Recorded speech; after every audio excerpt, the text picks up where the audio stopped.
Uncle Tom's Cabin. North to Freedom. Eliza's husband George had escaped from his master too.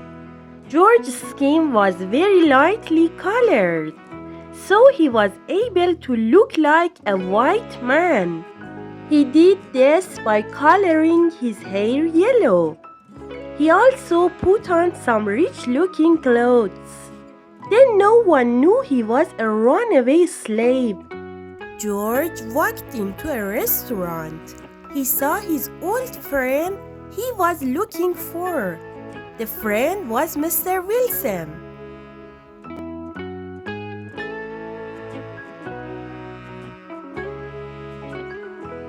George's old master had sometimes made him work for Mr. Wilson. "George, what are you doing here?" Mr. Wilson whispered. "It's very dangerous for you right now." George showed 2 guns and a knife to his friend. "No one is going to catch me without a fight," he said seriously.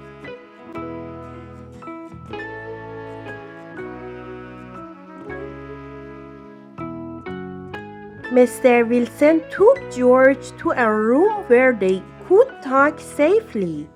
"What about your wife and son?" asked Mr. Wilson. George's face looked worried. "I heard that they escaped a few days ago," he said. "It's up to God now."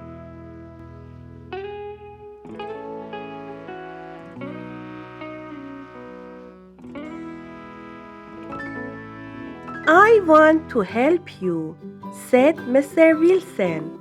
"Here, take this money." He pushed a lot of money into George's hand. "Thank you," said George. "I promise to repay this money one day." Then Mr. Wilson gave George some advice. "When you get to the other side of the Ohio River, find the Quaker Church. They will help you reach Canada."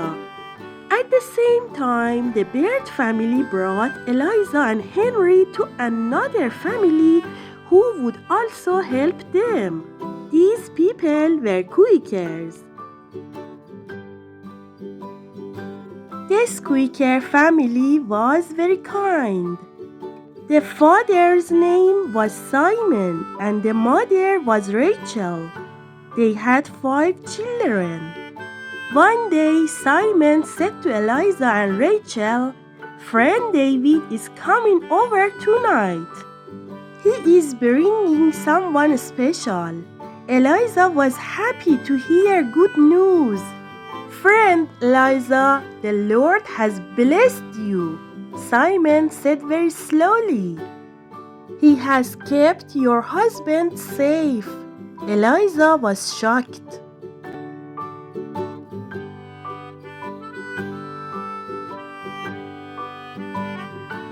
She fell down when she heard this. The last words she heard were, "You'll see him tonight." When Eliza woke up, she saw George. He was in her room hugging her. Henry was next to them, still sleeping.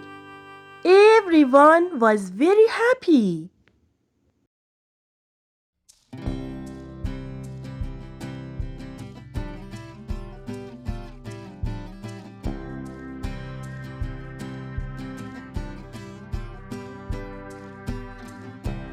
Eliza, George, and Henry felt very comfortable in the Quaker's home.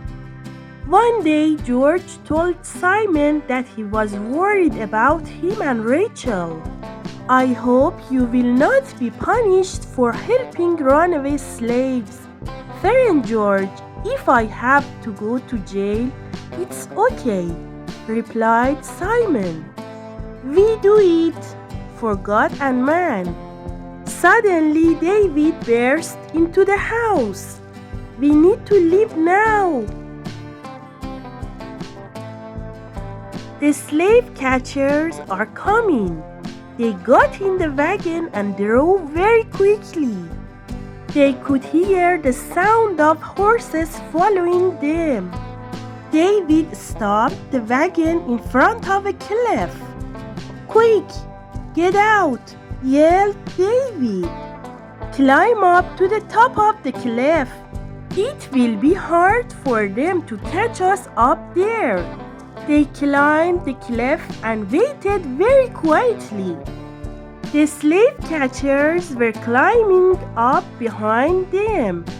Then one of them appeared.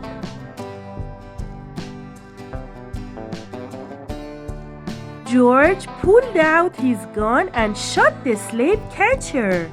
Then David pushed the man off the cliff. The slave catcher fell down a very long way.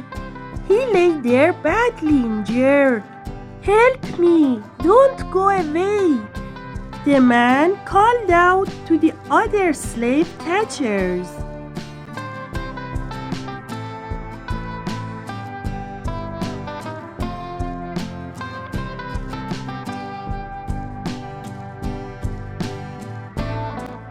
But they rode away on their horses. "We will help him," said David. "He can't hurt anyone now." They picked up the injured man and put him in the wagon. They took him to a Quaker home for care. Then David took Eliza's family to the border. It was the border between America and Canada. They were on their way north to freedom.